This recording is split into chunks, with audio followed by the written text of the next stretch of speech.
বাতিল হয়ে যেত, তৃতীয় ফেজের শুরুর কোনো প্রয়োজন দেওয়া হইল না।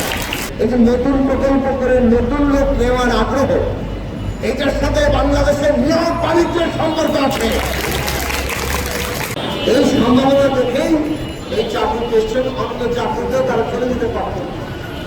এখন চাকরির তো আবার বয়স সীমা আছে, তা আপনি এদের বয়স সীমাটা অতিক্রম হয়ে গেছে, এটা তো অনেক কিছুতে এখন চাকরির জন্য আবেদন করতে পারবেন না। তা আপনি এদের কি বেতনতি হবে সে বিষয়ে ভাবেন না, না ভেবে একটা ধাওয়ার সিদ্ধান্ত আপনি নিতে পারেন, যেখানে সরকারের কর্তৃপক্ষ বলছে যে তাদেরকে স্থানান্তর করা হবে। কোন রকম পাঠ এগুলো নাই, যদি কিন্তু নাই, কিন্তু এখানে পরিষ্কার করে লেখা আছে এরা স্থানান্তর হবে।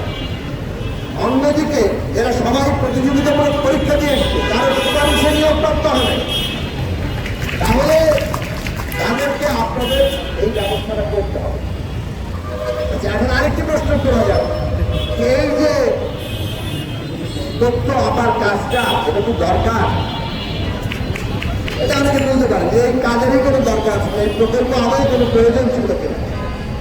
এটা আওয়ামী লীগ আমলের নেওয়া প্রকল্প, হয়তো নানান রকম ধাক্কার কারণে সব প্রকল্প তৈরি করা হয়, অনেকে এভাবে বলেন। মোনালিসা হেভি ফ্লো 15 পিস প্যাকেটের সাথে 8 পিসের একটি প্যাকেট একদম ফ্রি। কিন্তু আমরা দেখতে পাচ্ছি এই সরকার এই প্রকল্পের যে কাজ সেটা তৃতীয় ফেজে শুরু করতে যাচ্ছে। যদি এই কাজ অপ্রয়োজনীয় হতো তাহলে বাতিল হয়ে যেত, তৃতীয় ফেজের শুরুর কোনো প্রয়োজন দেওয়া হইল না। তাহলে এই কাজটা প্রয়োজনীয়, এবং এই প্রয়োজনীয় কাজে এখানে প্রায় 1500 উপরে 1900 উপরে এখানে নানান কর্মী তারা তৈরি হয়েছে, এবং তাদের একটা দক্ষতা তৈরি হয়েছে, তাদের সাথে মানুষের একটা যোগাযোগ তৈরি হয়েছে।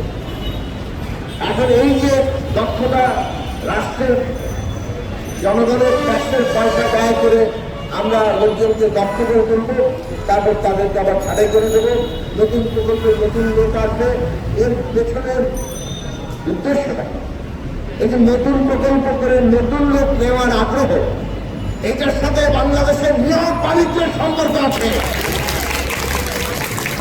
যার ফলে অনেক কর্মকর্তারা যারা ফ্যাসিবাদের দোষক ছিল বহাল তবিয়তে বসে থাকেন, আবার এই ধরনের নীতিমালা নানানভাবে তারা প্রমোট করে। আমরা দেখেছি বিভিন্ন জায়গায় দেখেছি লড়াই করে সেগুলোকে অপছন্দ করছে। কাজে আমরা আপনাদেরকে বলি আপনারা ঠিক পথে আছেন, লড়াইয়ে আছেন, লড়াই করে আমাদের দাবি অর্জন করতে